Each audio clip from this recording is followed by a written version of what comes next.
Hi guys, welcome back to our channel sweeties life hacks. ఇవాళ మనం samosas ఇంట్లో ఎలా చేసుకోవాలో చూసేయండి. సమోసాస్ చాలా ఈజీగా చేసేసుకోవచ్చు ఇంట్లోనే. ఏంటంటే మైదా పిండి యూస్ చేయకుండా గోధుమ పిండి యూస్ చేసాము. సో దట్ మనకి ఏంటంటే మైదా పిండికి ఎక్కువ ఆయిల్ పడుతుంది, గోధుమ పిండికి అయితే ఎక్కువ ఆయిల్ పట్టదు. అలాగే పిల్లలకి కూడా చాలా మంచిగా తినేస్తారు. అలాగే ఇలా డైట్లో ఉన్న వాళ్ళకి మైదా తినకుండా ఏదైనా తినాలి అని ఉంటుంది కాబట్టి వాళ్ళ కోసం కూడా ఈ రెసిపీ చూసేయండి. ముందుగా మనం ఒక కుక్కర్ తీసేసుకొని దాంట్లోకి కొన్ని వాటర్ పోసేసుకొని దాంట్లోకి 3 ఆలూస్ అయితే తీసేసుకోవాలండి. ఆ 3 ఆలూస్ మంచిగా ఉడకాలి. ఆ తర్వాత అవి 3 విజిల్స్ వచ్చేంత వరకు ఉడికించేసి దాని తర్వాత మనము ఒక బౌల్ తీసుకొని ఒక కప్పు గోధుమ పిండి తీసేసి దాంట్లోకి హాఫ్ స్పూన్ సాల్ట్ వేసేసి కొన్నిగా వాటర్ పోసుకొని కలుపుకోవాలి. అవి మంచిగా మెత్తగా అయ్యేంత వరకు కలుపుకోవాలి. ఆ తర్వాత ఒక 5 మినిట్స్ ఆగి మంచిగా దాన్ని పెట్టేసేయండి సైడ్కి. అది మెత్తగా అయ్యేంత వరకు మనము ఒక దాంట్లోకి పెట్టుకోవడానికి స్టఫ్ రెడీ చేసేసుకోవచ్చు. స్టఫ్ రెడీ అయ్యేంత వరకు పిండి అనేది మెత్తగా అయిపోతుంది. సో ఒక ఆనియన్ తీసేసుకొని చిన్నగా కట్ చేసుకోండి. ఆ పిండి తడిపేసేలోపు మనకి ఇవి ఆలూస్ కూడా ఉడికిపోయాయి. అవి వేడి వాటర్లో నుంచి తీసి చల్ల వాటర్ తీసుకొని దాంట్లోకి ఇవనేవి వేసుకోవాలి. వేసేసుకొని మెల్లిగా పొట్టు అనేది ఒలుచుకోవాలి. ఇలా మెల్లగా పొట్టు ఒలిచేసుకుంటే వేడిగా ఉంటుంది. ఈ చల్ల వాటర్లో వేసుకుంటే చల్లగా అవుతాయి. చల్లగా ఉన్నప్పుడు ఈ పొట్టు అంతా తీసేసుకోండి. మెత్తగా ఉడికిపోతాయి. ఇవి మెత్తగా ఉడికినప్పుడే ఈ పొట్టు అంతా ఈజీగా వచ్చేస్తుంది తీసేసుకోవడానికి. ఇలాంటి మరెన్నో వీడియోస్ కోసం మా ఛానల్ని సబ్స్క్రైబ్ చేసుకోండి.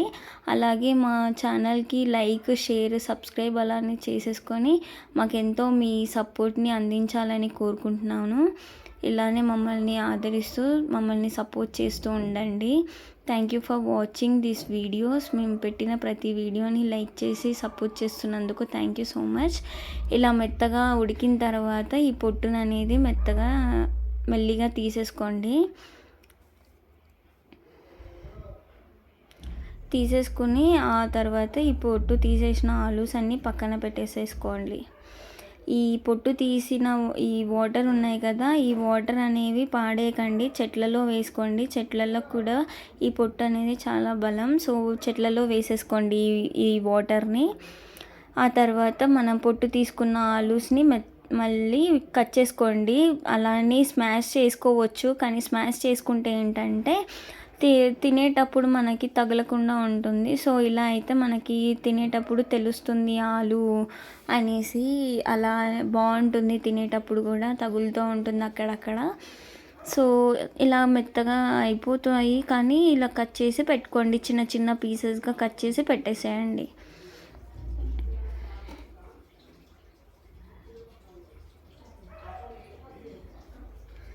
కట్ చేసి పెట్టేసుకొని అలానే ఒక 4 పచ్చిమిర్చి కట్ చేసి పెట్టుకోండి చిన్నగా. అలాగే 2 రెబ్బలు కరివేపాకును కూడా తీసుకోండి. స్టఫ్ రెడీ చేసుకోవడానికి ముందుగా ప్యాన్ పెట్టేసుకొని దాంట్లోకి 1 స్పూన్ ఆయిల్ వేసేసుకోండి. 1 స్పూన్ ఆయిల్ వేసాక అది వేడెక్కిన తర్వాత ఆయిల్ అనేది వేడెక్కాలి. వేడెక్కిన తర్వాత దాంట్లోకి జీలకర్ర, ఆవాలు అనేది వేసేసుకోవాలి. అవి కొంచెం అవి చిటపటలాడిన తర్వాత మనము ఇవి ఆనియన్స్ అనేవి వేసేసుకోవాలి. ఆనియన్స్ మంచిగా ఇది బ్రౌనిష్ అవ్వాలి, మరీ బ్రౌనిష్ అవ్వకూడదు. కొంచెం వేగిన తర్వాత దాంట్లోకి మనము పచ్చిమిర్చి అనేది వేసుకోవాలి. పచ్చిమిర్చి వేసేసుకొని దాని తర్వాత మనము కరివేపాకును కూడా వేసేసుకోవాలి. ఇదంతా వేగేంతవరకు మనము బాగా కలుపుకుంటూ ఉండాలి. సో దట్ మనకి ఏంటంటే ఆనియన్స్ అనేవి ఈజీగా ఉడికిపోతాయి కాబట్టి అవి ప్యాన్కి అతుక్కుపోకుండా ఉంటాయి. చిన్నగా కట్ చేసుకున్నాం కాబట్టి అవి అనేవి ప్యాన్కి అతుక్కుపోకుండా ఉంటాయి. అందుకని మనము కలుపుతూ ఉండాలి. అలా కలుపుతూ ఉన్న తర్వాత అవన్నీ కొంచెం మగ్గిన తర్వాత దాంట్లోకి మనము పసుపు వేసుకోవాలి 1 స్పూన్. ఆనియన్స్కి పట్టేలాగా మనము ఈ పసుపుని కూడా బాగా కలిపేసేయాలి. ముందుగా కట్ చేసి పెట్టుకున్న మన ఆలుని చిన్నగా వేసేసుకోవాలి. మెల్లిగా వేసేసుకొని వాటి అన్నిటినీ కలిసేలాగా కలుపుకోవాలి. మనం ముందుగా వేసుకున్న ఆనియన్స్ ఇంకా పసుపు ఉన్నాయి కదా, అవన్నీ కలిసేలాగా కలుపుకోవాలి.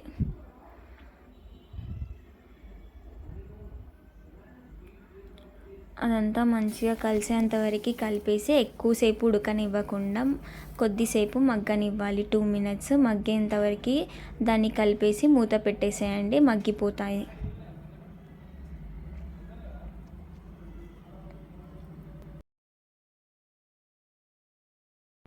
మూత తీసి 1/2 స్పూన్ సాల్ట్, ఇంకా అందులోకి కొద్దిగా కారం వేసుకోవాలి. కొద్దిగా కారం వేసుకోండి, చాలా తక్కువ, ఎందుకంటే ఆల్రెడీ మనము మిర్చి అనేది వేసేసుకున్నాం కాబట్టి ఎక్కువ స్పైస్ అయిపోద్ది ఎక్కువ వేసుకుంటే కారం, అందుకని కొద్దిగానే వేసుకోండి, బాగుంటుంది టేస్ట్ కారం వేసుకుంటే. ఆ తర్వాత ఒక 2 మినిట్స్ దాన్ని ఉడకనిచ్చి పక్కన పెట్టేసేయండి. ఆ లోపు మనకి మనం ఏదైతే తడిపి పెట్టుకున్నామో పిండిని, గోధుమ పిండిని, అది అనేది మంచిగా నానిపోతుంది. ఆ తర్వాత కొద్దిసేపు మనము నీట్ చేసి పెట్టుకోవాలి. ఆయిల్ వేసుకొని కొద్దిసేపు నీట్ చేసి పెట్టుకోండి. నీట్ చేసి పెట్టుకొని చిన్న చిన్నగా ఉండ్రాలు చేసి పక్కన పెట్టుకోండి. చిన్న చిన్నగా చేసుకుంటే మనకి చిన్న చిన్న సమోసాలు వస్తాయి. ఒకవేళ పెద్ద పెద్దగా చేసుకోవాలి అనుకుంటే పెద్ద సమోసాలు కావాలంటే పెద్దగా చేసి పెట్టుకోండి. మేమైతే చిన్నగా చేసుకున్నాము. చిన్న చిన్నగా చేసుకొని దాన్ని మనము చపాతీ ఇంకా పూరి ఎలా అయితే తాల్చుకుంటామో వీటిని కూడా అలానే తాల్చుకొని దాన్ని మధ్యలోకి ఇలా ఫోల్డ్ చేసేసుకోవాలి. వీడియోలో చూపించినట్టుగా ఫోల్డ్ చేసుకోండి. ఆ తర్వాత దాన్ని హాఫ్గా కట్ చేసుకోండి. చాలా ఈజీగా ప్రాసెస్ ఉంటుంది, కానీ బయట చేసేది ఏంటంటే రిబ్బన్ లాగా అల్లుకుంటూ చేస్తూ ఉంటారు, ఫోల్డింగ్ ఉంటుంది, పెద్ద ప్రాసెస్ అది. ఇదైతే చాలా చిన్న ప్రాసెస్, ఇంతే అండి. దాన్ని కట్ చేసి దాన్ని ఒక సైడ్ క్లోజ్ చేసేసుకోవాలి. క్లోజ్ చేసుకొని నార్మల్గా ఇలా ఒత్తేసుకుంటే క్లోజ్ అయిపోతుంది, ఎక్కువ కష్టపడాల్సిన అవసరం కూడా ఉండదు. ఆ తర్వాత దాన్ని మనము స్టఫ్ అనేది పెట్టుకోవడానికి ఉంటుంది ఒక సైడ్ మనకి. ఆ సైడ్ నుంచి మనము స్టఫ్ని ఫిల్ చేసేసుకోవాలి.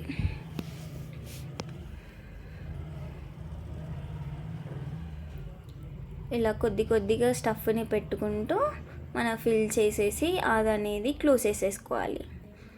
కర్రీ లోపల పెట్టేసి మనము దాన్ని క్లోజ్ చేసుకోవాలి ఒక సైడ్.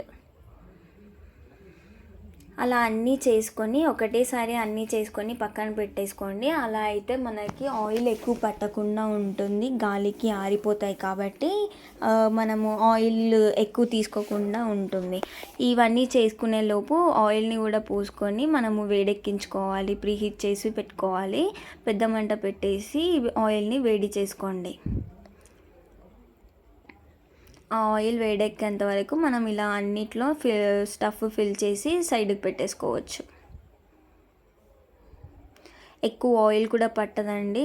ఇందాక మనం ఏదైతే కర్రీ చేసి పెట్టుకున్నామో దాంట్లోకి ఆయిల్ పోసి పెట్టేసుకోవచ్చు. ఇదంతా ఫిల్ అయిపోయిన తర్వాత ఇది ఆయిల్ కూడా వేడెక్కిన తర్వాత వీటిని అనేటి మనము చిన్న లో ఫ్లేమ్ పెట్టుకొని ఫ్రై చేసుకోవాలి. అలా అయితే మనకి మంచిగా ఉడికిపోతుంది, ఫ్రై అయిపోతాయి. ఇవి సమోసాస్ అనేవి మంచిగా ఫ్రై అవుతాయి. పెద్ద మంట పెట్టి ఫ్రై చేసుకుంటే బాగా డీప్ ఫ్రై అయిపోయి బ్రౌనిష్ అయిపోతాయి. అంతవరకు ఉంచకూడదు, కొంచెం గోల్డెన్ కలర్ వచ్చేంతవరకే ఫ్రై చేయాలి వీటిని. గోల్డెన్ కలర్ వస్తే మనకి మంచిగా ఫ్రై అయిపోతాయి. కర్రీ కూడా ఎక్కువ కుక్ అవ్వద్దు, అందుకని గోల్డెన్ కలర్ వచ్చేంతవరకే ఫ్రై చేసుకోండి. అంతే అండి, చాలా ఈజీగా ప్రాసెస్ ఉంటుంది. సో ట్రై చేసి మాకు కూడా చెప్పండి ఎలా ఉంది ఏంటి అనేది కమెంట్ బాక్స్లో చెప్పండి. మీరు కూడా ట్రై చేసి టేస్ట్ అవన్నీ ఎలా వచ్చాయో చెప్పండి. ఇలాంటి మరెన్నో వీడియోస్ కోసం మా ఛానల్ని సబ్స్క్రైబ్ చేసుకోండి. Thank you for watching this video till the end. Thank you.